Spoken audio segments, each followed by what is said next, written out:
Have you ever felt like your in-laws are trying to sabotage your marriage? It's a question that may bring a wry smile to some, a grimace to others. The in-law dilemma is a common yet seldom discussed issue in many marriages. It's like navigating a minefield, with each step potentially triggering an explosion. Let's consider the case of John and Jane, a seemingly perfect couple, except for one thing: their in-laws. They've been married for 5 years, and in that time, the interference from their in-laws has escalated from occasional meddling to constant conflict. Picture this: John's mother, a traditionalist at heart, believes Jane should be the ideal homemaker, despite her thriving career. Jane's father, on the other hand, expects John to be the sole breadwinner, completely ignoring his passion for painting. These conflicting expectations have put a strain on their marriage, turning their dream of marital bliss into a tug-of-war. Now, John and Jane aren't alone in this. Across the globe, countless couples are dealing with the same issue. The unwelcome advice, the constant criticism, the meddling. It all adds up to create a toxic environment that can undermine the strongest of relationships. But here's the thing, folks. In-laws aren't villains. They are, after all, the parents of your spouse, the grandparents of your children. They come from a place of love and concern, even if their actions may suggest otherwise. The real culprit is not the in-laws per se, but the lack of boundaries and communication. The inability to say no when needed, the failure to express one's feelings clearly. These are what turn minor disagreements into major conflicts. So, how do we navigate these tumultuous waters? How do we bridge the gap between respecting our in-laws and protecting our marriage? How do we strike a balance that ensures a harmonious relationship with all parties involved? Stay tuned to find out. So, why do in-laws interfere in the first place? This is a question that has puzzled many a married couple. Let's dive into the psychology behind this. Often, the root cause of interference stems from over-attachment. Consider the case of Tom and Susan. Susan's parents had always been overly protective. When Susan got married, her parents found it difficult to let go. They would constantly call, offer unsolicited advice, and even pop over unannounced. This over-attachment to their daughter led them to interfere in their marriage unconsciously. Then there's the green-eyed monster, jealousy. Let's take a look at the story of Robert and Maria. Maria's sister, a divorcee, often interfered in their marriage. She constantly compared her failed marriage with theirs, sowing seeds of discord. Her jealousy was the root cause of her meddling. Control issues can also lead to interference. Take the example of John and Lisa.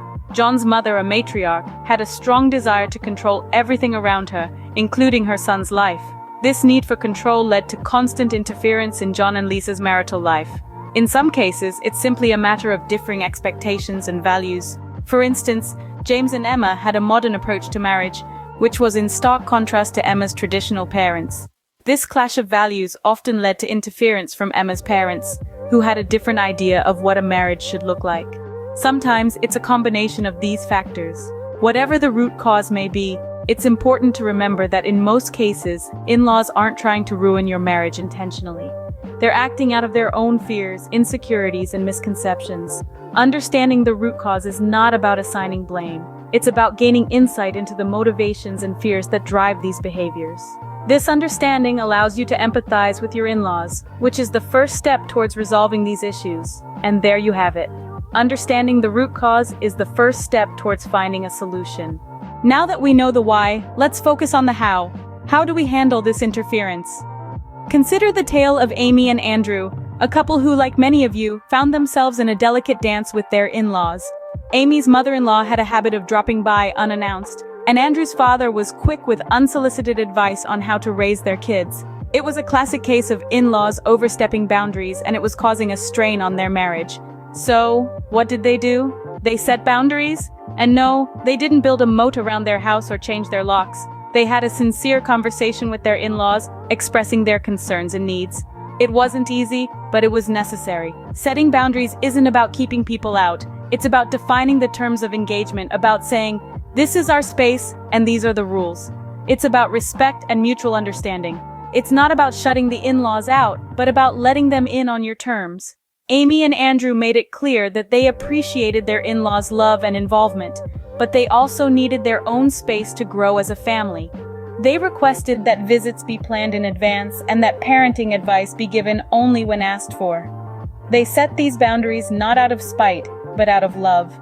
love for each other, their children, and yes, their in-laws too. The result? Their in-laws, though initially taken aback, eventually understood and respected their wishes. Amy and Andrew's relationship with them improved, and their marriage flourished. It was a win-win situation. Remember, setting boundaries is not selfish, it's self-care. It's about ensuring that your marriage is your priority. It's about standing up for your family unit while still maintaining a respectful and loving relationship with your in-laws. So take a leaf out of Amy and Andrew's book. Have that difficult conversation. Set those boundaries. It may feel uncomfortable at first, but trust us, it's worth it. Setting boundaries can be tough, but it's a crucial step towards maintaining a healthy marriage. What's the secret weapon in dealing with in-law interference? Communication. Yes, you heard it right. Communication, a simple yet powerful tool, can be a game changer in handling the challenges that come with in-law interference. Let's take a look at a story that perfectly illustrates this point. The case of Rachel and Robert. Rachel and Robert, like many couples, found themselves caught in the crossfire of in-law interference. The tension was palpable, the atmosphere strained. Yet they found a way out of this seemingly impossible situation. How, you may ask? By focusing on their communication. Rachel and Robert realized that they weren't just dealing with their in-laws, they were dealing with each other. They were a team, and they needed to act like one. They started by having open, honest conversations about how they felt. They shared their frustrations, their fears, their hopes. They listened to each other, really listened, without judgment or interruption. This open communication didn't just help them understand each other better. It also allowed them to present a united front to their in-laws. Rachel and Robert realized that their in-laws were less likely to interfere when they saw that the couple was on the same page. They saw the importance of standing together, of supporting each other, of being a team.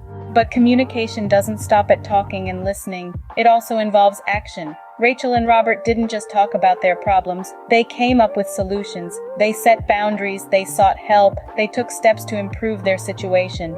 And it worked. Their in-laws started to respect their decisions, their relationship improved, and they found a way to coexist peacefully. This story of Rachel and Robert is a testament to the power of communication. It shows that when couples communicate effectively, they can overcome any obstacle that comes their way, including in-law interference. Remember, your marriage is a team effort. Working together is the best way to handle any external interference. And that, my friends, is the power of communication. Sometimes, despite our best efforts, things can still get tough. That's when it's time to call in the professionals.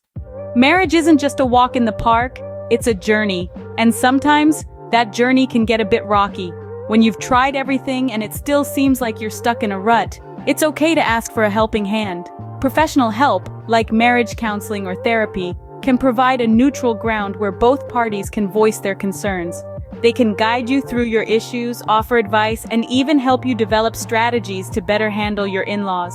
Take the case of Sarah and Steve, for example. They found themselves in a similar situation. The tension with their in-laws was creating a rift in their marriage.